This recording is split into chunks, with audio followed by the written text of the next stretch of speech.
Auzubillahi minash shaitanir rajim. Bismillahir rahmanir rahim. Assalamu alaikum wa rahmatullahi wa barakatuhu. We are very glad that we have been joined by Muhammad Asif Chaudhry. He's an educationist and a social activist. Assalamu alaikum and thank you so much for coming to our show. It's wonderful to have you here. Across the entire world, so we need to talk about the education, we need to talk about the women empowerment and the concept of monotheism and the tawheed in that.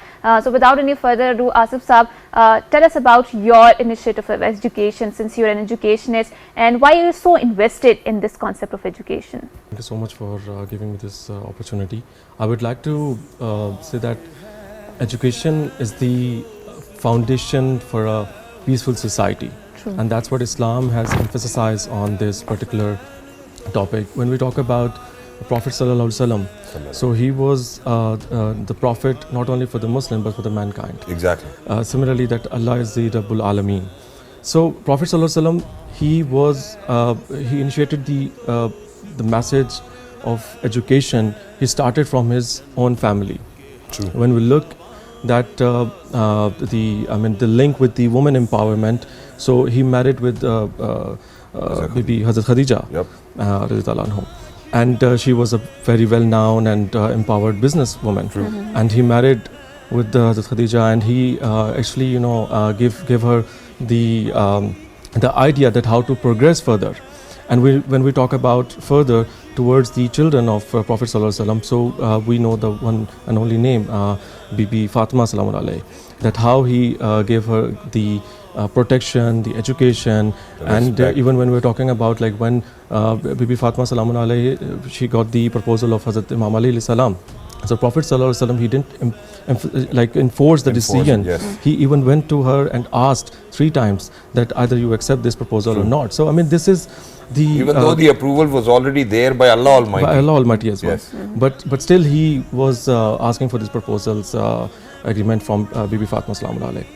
Now going back to the foundation of education in Islam and in the society, living society, I would say that the first madrasas or the Islamic institutions, they were in Medina. I mean, because other than physics and mathematics and cos theta and tan theta, unfortunately, which was invented by the Muslims. Exactly, it was invented by the Muslims, but not now utilized by the Muslims. Exactly. So let's get to that point. So now, I mean, I would like to make a point here before answering to the question, that in today's time we need to include these historical events which happen in Islam. True. Like it's a Muharram time, and we know that Muharram, and I mean the Karbala incident itself, it gives a lot of great messages. When we talk about standing up against the oppression and the tyrants, you have to stay firm in order to not to lose your integrity. Exactly. When we are talking about the sacrifice, and on top of it, I mean there is a very interesting thing which happened in Karbala, that I think so in today's world no one can have that courage to accept that decision. Like in the Karbala incident, when Sahibzada Ali Asghar, the 6-month-old child, True. when he was thirsty and Imam Hussain alayhi salam, he asked for the water from the tyrant's army just for his 6-month-old son. True. And he raised his child, the 6-month-old, keeping in mind, and instead of giving the water, they threw an arrow. True. And it went from the throat, and on his hands, Imam Hussain alayhi salam, he lost his like precious child, and he didn't complain Allah. In spite of being thirsty, in spite of losing his own family martyred in front of him, seeing that how the young daughter Sakina has been suffering, baby Sakina is suffering, he was just praying to Allah that, are you satisfied with me now? That's a very good message, a very great message, and this inspires me again and again the more I read about the incidents that happened in Karbala. True. Because we've always talked about that how Labbaik Ya Hussain leads to La ilaha illallah Muhammadur Rasulullah. And also, I mean, the question which you asked about in today's education system, I would say that those historical events like Karbala, we should include in our curriculum. True. I would say that we need to include those curriculums in our school system, so that our young generation, they should not forget what happened in the past, and we need to engage dialogues, we need to arrange workshops, Exactly. role playings, so that they understand the ethical behaviors, and on top of it they can relate relevance with the modern. And When you ask about the only the study abroad consultant, not only for the universities in UK, US, Australia and Canada, but now I've started actually initiatives with Mujtaba Saab from Darbar Mohra Shareef. We started this initiative that we are contacting the local universities with the help of ambassadors, the diplomats, that we are inviting the international students from their countries to Pakistan.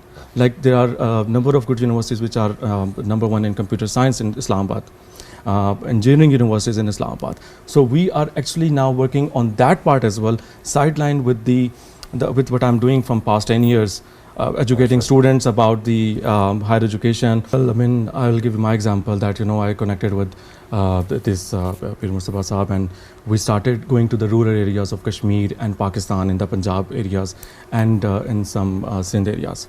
Now we see that over there the education is not spreaded, and the woman which plays an important role by raising, I mean, my mother, she raised me well. I mean, she was not well educated, the worldly educated, but she was well educated in terms of being a good Muslim, and she knows how to raise a child. And how to be a good Muslim, yeah. I think exactly, that's what important, more important. On the other side, now we need to emphasize on this particular thing that our mothers, our sisters, our daughters needs to get those education so that they don't rely on somebody else. They can do everything by their own. Like we started the stitching courses, we started the basic, because in the rural areas that's more important. The stitching courses, the computer courses, because vocational training, vocational trainings we need to give them, and on top of it we need to give them the Islamic course at the same time. So that's what we have started, and we're working on this. So inshallah, I'm very hopeful that a lot of people are complaining that what's happening in Pakistan, but I'm very optimistic that inshallah Pakistan and will we need to be change. optimistic as well. Why not? I do see a lot of people who are doing a lot of good work as well, and it is just us, that we do not consume such sort of videos which are available on social media as well. But thank you so much, Asif, for being with us. Thank you so much, Suhail.